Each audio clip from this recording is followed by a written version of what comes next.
Hello viewers, welcome to Shyamala Shekhar vlogs. ఈరోజైతే అండమాన్లో ఉన్న ఇస్కాన్ టెంపుల్ని అయితే నేను మీకు చూపించాలనుకుంటున్నాను.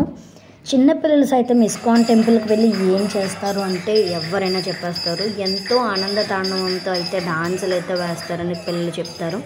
సో ఇదైతే ఎంట్రన్స్ అనమాట. వెళ్ళేటప్పుడు ఇక్కడంతా కొంచెం గ్రీనరీగా చాలా బాగుంటుంది. అండ్ టెంపుల్కి వెళ్ళగానే ఆ పాజిటివ్ వైబ్స్ అయితే చాలా అంటే చాలా బాగుంటుంది. నాకైతే ప్రతి సండే ఇక్కడ ఇస్కాన్ టెంపుల్ అండమాన్లో బ్రిడ్జిగంజ్లో ఉంటుంది. సో అక్కడికైతే ప్రతి సండే అయితే నేనైతే భజన కోసం అయితే ఖచ్చితంగా వెళ్తాను.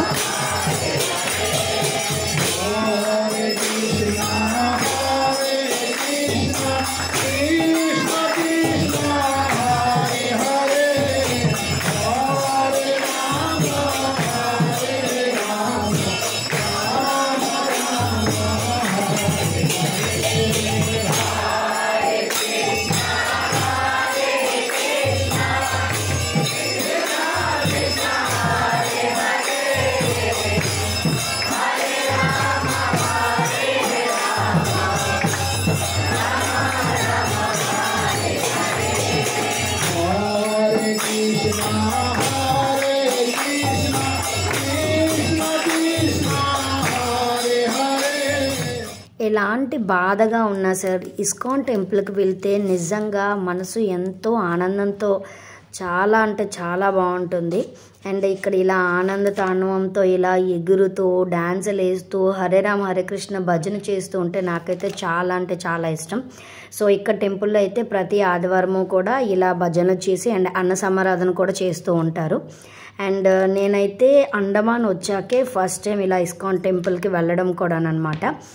ఇక్కడ ఆడవాళ్ళు మగవాళ్ళు అయితే ఎంత ఆనందంగా అంటే ఎటువంటి కష్టాలు ఉన్నా కూడా అందరూ మర్చిపోతారు.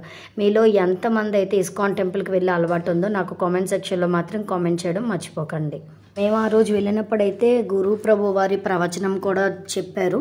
సో నేనైతే అది వీడియో తీయడం అయితే అవ్వలేదు, ఎందుకంటే ఆయన అంత అందంగా రమణీయంగా కృష్ణతత్వాన్ని చాలా చక్కగా బోధించారు.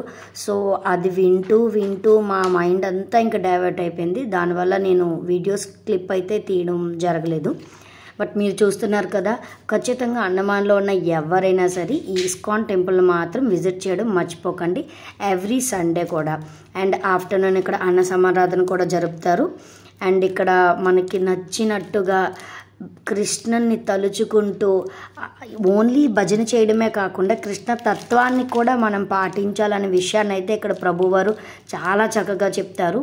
అండ్ 12:30కి ఇలా హారతి అయితే సమాప్తమయ్యింది. దీని తర్వాత నేను ఎప్పటి నుంచో అనుకుంటున్నాను కృష్ణ జప చేసేది తులసి మాల అనేది ఒకటి తీసుకుందామని. సో అయితే హారతి అంతా అయిపోయిన తర్వాత అయితే నేను బయటకైతే వచ్చేసి స్టోర్కి అయితే వెళ్ళడం జరిగింది. అండ్ ఎక్కడికి వెళ్ళా మనకు ఒక బుద్ధి ఉంటుంది కదా, గుడికి వెళ్ళు ఒక రెస్టారెంట్కి వెళ్ళి ఫోటోలు తీసుకోవడం.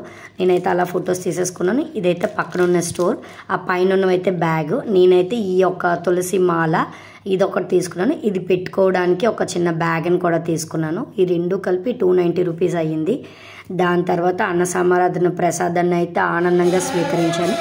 ఇలా గుడి పక్క ప్రాంగణంలో ఇలా కింద కూర్చొని పక్కన వస్తున్న కృష్ణ జపాన్ని పాటలు భజల్ని ఆస్వాదిస్తూ చక్కగా భోజనం అయితే చేసేసాం.